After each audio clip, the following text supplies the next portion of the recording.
X है और ये कोई एक रेखा एक्स वाई है।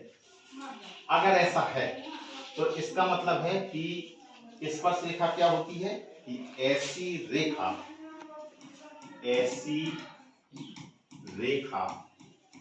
जो वृत्त के केवल एक बिंदु को छूकर या स्पर्श करके या प्रतिच्छेद करके गुजरे उसे वृत्त की स्पर्श रेखा कहते हैं। तो आपसे अगर कभी भी पूछा जाए कि स्पर्श रेखा क्या है तो आप कहोगे कि ऐसी रेखा जो वृत्त के केवल एक बिंदु को छूकर या प्रतिच्छेद या स्पर्श करके गुजरे उसे हम क्या कहते हैं, वृत्त की स्पर्श रेखा कहते हैं। ठीक है, तो जो मैंने आपको ये बनाई हुई है, एक एक्स है जी वाई है, तो एक्स वाई जो है वो क्या है, एक स्पर्श रेखा है। नोट में जी हमेशा याद रखना कि स्पर्श रेखा हमेशा वृत्त की त्रिज्या पर क्या होती है, लंबवत। यानी कि अगर हम इस वृत्त के केंद्र को जिस बिंदु से स्पर्श रेखा गुजरी हुई है अगर इसको मिला दें तो जो स्पर्श रेखा है इस वृत्त की त्रिज्या पर क्या होगी, लंबवत होगी। ये वृत्त की क्या होती है, त्रिज्या। ठीक है, तो ये आपने देखा कि स्पर्श रेखा जो है वो वृत्त की त्रिज्या पर हमेशा कैसी होती है, लंबवत। एक पॉइंट तो आपने ये सीखा। दूसरा पॉइंट आपको ये सीखना है स्पर्श बिंदु। अब स्पर्श बिंदु क्या है, तो जो स्पर्श रेखा आपने देखी, जो स्पर्श रेखा है वृत्त के जिस बिंदु से होकर गुजरे वही वृत्त का क्या है, स्पर्श बिंदु। तो आप क्या लिखोगे कि स्पर्श रेखा वृत्त के जिस बिंदु से गुजरे या प्रतिच्छेद करे उस बिंदु को वृत्त का स्पर्श बिंदु कहते।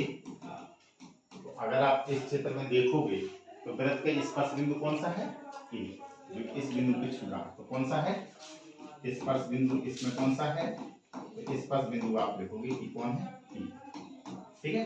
तो आपने इसमें दो पॉइंट सीखे, एक स्पर्श रेखा और एक स्पर्श बिंदु। स्पर्श रेखा क्या है, वृत्त की ऐसी रेखा जो वृत्त की ऐसी रेखा, यानी कि ऐसी रेखा जो वृत्त के केवल एक बिंदु को छूकर या स्पर्श करके या प्रतिच्छेद करके गुजरे उसे वृत्त की स्पर्श रेखा कहते हैं। स्पर्श रेखा हमेशा वृत्त की त्रिज्या पर लंबवत होती है। दूसरा पॉइंट है स्पर्श बिंदु क्या है, तो स्पर्श रेखा वृत्त के जिस बिंदु से होकर गुजरती है वह बिंदु वृत्त का क्या कहलाता है, स्पर्श बिंदु कहलाता है। ठीक है, इतना आप लोग नोट कर लीजिए कि अगर जैसे मैंने मान लिया कि एक वृत्त है ये और एक वृत्त का केंद्र, ये वृत्त का केंद्र O है, मैंने ऐसी रेखा खींची कि वो वृत्त के दो बिंदुओं को काटता हुआ गुजरता है। यानी ऐसी रेखा खींची जो वृत्त के दो बिंदुओं को प्रतिच्छेद करते हुए गुजरे, तो ऐसी रेखा क्या कहलाती है। जैसे मान लीजिए बिंदु A है और ये बिंदु B, तो A को भी काटा है और B को भी, यानी A को प्रतिच्छेद करता है और B को प्रतिच्छेद करता है, लेकिन वृत्त को चीरते हुए निकल गया। तो ऐसी रेखा का नाम होता है छेदक रेखा। तो आप अगर आपसे पूछे कोई भी डेफिनेशन क्या है छेदक रेखा की, तो ऐसी रेखा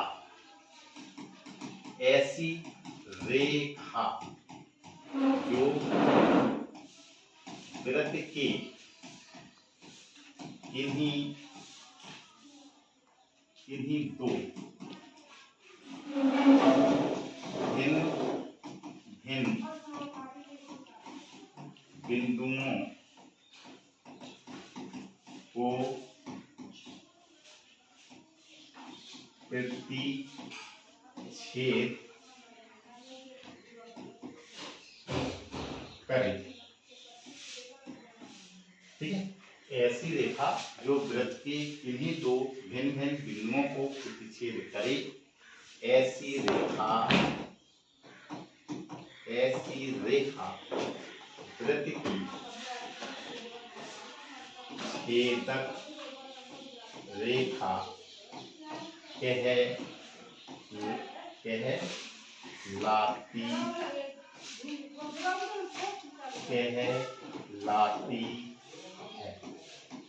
ठीक है, एक बार और देख लीजिए, छेदक रेखा क्या है? ऐसी रेखा जो वृत्त के भिन्न भिन्न बिंदुओं को प्रतिच्छेद करे, ठीक है, प्रतिच्छेद करे एवं गुजरे, यानी कि प्रतिच्छेद करके गुजरे, ऐसी रेखा वृत्त की छेदक रेखा कहलाती है। ठीक है, तो छेदक रेखा में क्या है कि ऐसा नहीं कि वृत्त के केवल दो ही बिंदुओं के यानी प्रतिच्छेद करना, प्रतिच्छेद करने के साथ साथ रेखा को गुजरना भी। ठीक है, तो ऐसी रेखा क्या कहलाएगी? छेदक रेखा कहलाएगी। एक और स्पष्ट बिंदु करता हूं मैं कि जैसे मान लें कि कोई एक वृत्त है और ए वृत्त का केंद्र है और वृत्त के केवल दो ही बिंदुओं से ऐसा है, जी बिंदु ए है और जी बिंदु बी है। तो जब कभी भी ऐसा खिंचा हो तो ये होता है रेखाखंड, और जब कभी भी ऐसा हो तो ये होती है रेखा। क्या कहलाती है? रेखा। तो जो एक्स और वाई है वो आपकी क्या है? छेदक रेखा। जो आपको ए और बी है ये सिर्फ आपका एक रेखाखंड है, और इस रेखाखंड का नाम होता है जीवा, जो कि मैं आपको पहले वीडियो में बता चुका हूं कि जीवा क्या है। कि जीवा किसे कहते हैं? ऐसा रेखाखंड जो वृत्त के कितने बिंदु? दो बिंदुओं को छूता हुआ या दो बिंदुओं को प्रतिच्छेद करता है, तो ऐसे रेखाखंड को हम क्या कहते हैं? जीवा कहते हैं। ठीक है, तो ये आपकी क्या होती है? जीवा। और अगर ऐसा निकले तो इसको हम कहते हैं छेदक रेखा। ठीक है, इसको कि कोई एक मैंने एक निर्णय ली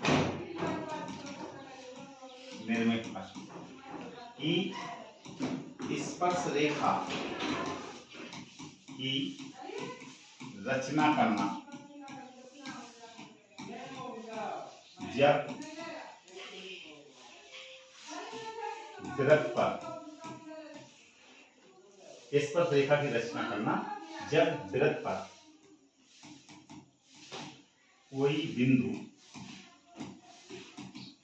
स्थित हो। ठीक है, इसी बिंदु से स्पर्श रेखा खींचना। ठीक है, ये आपकी हेडिंग है। तो चलिए, स्पर्श रेखा की रचना करना है, और जब करना है कि ऐसे बिंदु से स्पर्श रेखा की रचना करना है कि वह बिंदु वृत्त पर ही स्थित है। ठीक है, तो अगर ऐसा प्रश्न हो तो हम कैसे हल कर सकते हैं और कैसे रचना कर सकते हैं? जैसे मान लीजिए कोई इसी त्रिज्या का, मान लीजिए मैंने एक आर त्रिज्या का एक वृत्त लिया, ये आपका एक आर त्रिज्या का वृत्त है, इस केंद्र को मैंने O माना। ठीक है, अब इस टॉपिक का मतलब ये है कि ऐसे वृत्त, यानी इस वृत्त से हमें ऐसी स्पर्श रेखा की रचना करना है कि वो जो बिंदु है वो इस वृत्त पे ही स्थित होना चाहिए। ठीक है, तो मान लीजिए कोई बिंदु मैंने P लिया और ये बिंदु P इस वृत्त पे ही स्थित है। अब इस पर मुझे वृत्त की रचना करनी, यानी कि स्पर्श रेखा की रचना करनी है। तो आप स्पर्श रेखा की रचना क्या करोगे? कैसे करोगे? सबसे पहले वृत्त के केंद्र को वृत्त पर स्थित जो बिंदु है उसको आपस में मिला दीजिए। ठीक है, तो ये वृत्त की क्या हो जाएगी? त्रिज्या। अब आप जानते हैं, क्या जानते हैं कि स्पर्श रेखा हमेशा वृत्त की त्रिज्या पर लंबवत होती है। आप लंब शब्द जानते हैं। लंब का मतलब है कि इस बिंदु से इस त्रिज्या पर 90 डिग्री का कोण बना दीजिए। कितने अंश का? 90 अंश का कोण बना दीजिए। तो क्या करेंगे? यहाँ प्रकार की नोक रखेंगे, कोई एक त्रिज्या का इसी एक त्रिज्या का चाप लेकर इस चाप को ऐसे बढ़ाएंगे। क्लियर? जहां पे एक कटा इस पॉइंट पे प्रकाश नॉक रखेंगे, यहाँ किया तो ये 60 अंश का कोण बनेगा। यहाँ पे कार्ड नॉक रखेंगे, ये कट लगाएगा 120 अंश का हो जाएगा। फिर क्या करना है, इसी का आधा करना है, तो यहाँ पे कार्ड नॉक रखेंगे, एक चाप लगाए, यहाँ पे कार्ड नॉक रखेंगे, एक चाप लगाए। जहाँ पे एक कट जाए इसको मिलाते हुए ऐसी खींचिए कि केवल इस बिंदु पर ही स्पर्श करे। जब आप पटरी प्रकार की सहायता से करेंगे तो ये आपके कट ऑटोमेटिक सही कटेंगे। ठीक है, तो ऐसी रेखा खींचिए कि जो केवल एक ही बिंदु से होकर गुजरे। ठीक है, कितने बिंदु से? केवल एक ही बिंदु से गुजरना चाहिए। ठीक है, तो ये बिंदु मान लीजिए पी से गुजरा, इसका नाम मैंने लिख दिया ये है एक्स। ठीक है, तो एक्स वाई क्या है, एक स्पर्श रेखा है। ठीक है, बंद कर, पूरा वीडियो सत्यानाश हो गया। दूसरी ये निर्णय है, अभी आपने देखा कि स्पर्श रेखा की रचना करना जबकि वृत्त पर ही बिंदु स्थित है। अब क्या है कि स्पर्श रेखा की रचना करना जबकि बिंदु वृत्त पर स्थित ना हो। अभी आपने देखा कि वृत्त पे ही स्थित होता था बिंदु, तो उसमें हम वृत्त की स्पर्श रेखा की रचना कैसे करते थे। अब यह है कि बहा बिंदु से, ये आप अपने ध्यान की लिख सकते हैं कि बहा बिंदु से वृत्त पर स्पर्श रेखा की रचना करना। तो आपको इन दोनों पॉइंटों में से कोई एक लिख के ही आएगा। ठीक है, बाहर बिंदु से वृत्त पर स्पर्श रेखा की रचना करना, या तो ऐसा लिखा हुआ या आपका ऐसा लिखा हुआ कि स्पर्श रेखा की रचना करना जबकि बिंदु वृत्त पर स्थित ना हो। तो आप कैसे करोगे? सबसे पहले तो एक आपको आर त्रिज्या का एक वृत्त दिया होगा, तो सबसे पहले आप बेटा क्या करेंगे कि आर त्रिज्या का एक वृत्त खींच लेंगे। ये आपका एक आर त्रिज्या का एक वृत्त है। ठीक, इस वृत्त को छोटा बना देता हूं। तो एक मान लीजिए कि एक आपका आर त्रिज्या का एक वृत्त है। इस वृत्त का केंद्र क्या है? O। अब आपको क्या करना है कि इसके बाहर कोई एक बिंदु मानना है, और वो बिंदु आपको दिया होगा कि कहां पर कितनी दूरी पर है, ये आपको प्रश्न में दिया होगा। ठीक है, मान लीजिए कि आपको किसी भी दूरी पर कोई बिंदु बाहर पर स्थित है। इस बिंदु का मैंने मान लिया P है, और मैंने P को किससे मिला दिया? केंद्र से मिला दिया। ठीक है, ये केंद्र आपका O। अब आपको क्या करना है, सबसे पहले तो आपको यहां से यहां तक की जो बीच की दूरी है, इसका आपको क्या करना है, अर्धा करना है। अर्धा कैसे किया जाता है? यहाँ पे प्रकार की नोक रख के आधे से अधिक दूरी लेंगे, एक चाप ऊपर लगाया और एक चाप नीचे लगाया। इसी प्रकार से यहाँ प्रकार की नोक रखेंगे, एक चाप ऊपर लगाया, एक चाप नीचे लगाया। फिर आप पटरी की सहायता से इन दोनों को आपस में मिला देंगे। आप पटरी से मिलाइए, बिल्कुल सीधा आएगा। ठीक है, जी आपका है। जिस बिंदु पे बेटा एक कटे उस बिंदु को मैंने M बिंदु माना। ठीक है, जहां पर एक कटे उस बिंदु को क्या मानना है आपको? M बिंदु मानना है। अब M को केंद्र मानकर आप चाहे M से यहां तक की दूरी लीजिए, चाहे M से O तक की दूरी लीजिए, दोनों दूरियां आपस में बराबर होंगी।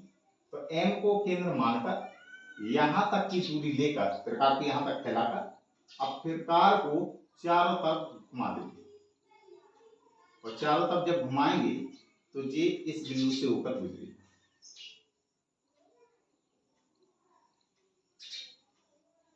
ठीक है, तो जब कभी भी बेटा ऐसा गुजर जाए, अब जिस जिस जो पुराना वाला आपका वृत्त था, पुराना वृत्त कौन था? ए। जिस बिंदु पे कटे उस बिंदु को मैंने ए माना, यहां पे कटा तो इस बिंदु को मैंने बी माना। अब क्या करना है कि पी बिंदु को सबसे पहले ए से पटरी की सहायता से मिला देंगे। पी को ए से मिलाते हुए रेखा खींचिए। इसी प्रकार से पी को बी से मिला दीजिए और ऐसे खींच दीजिए। ठीक है, तो आपकी जो बेटा ये पी ए और जो आपकी पी और बी आई है, यही वृत्त की क्या है, स्पर्श रेखाएं हैं। तो आपने देखा कि जब वृत्त में ही स्थित बिंदु होता है तो उससे केवल एक ही वृत्त की स्पर्श रेखा खींची जा सकती है। तो वृत्त पर स्थित बिंदु से कितनी स्पर्श रेखाएं खींची जा सकती हैं, एक। और वृत्त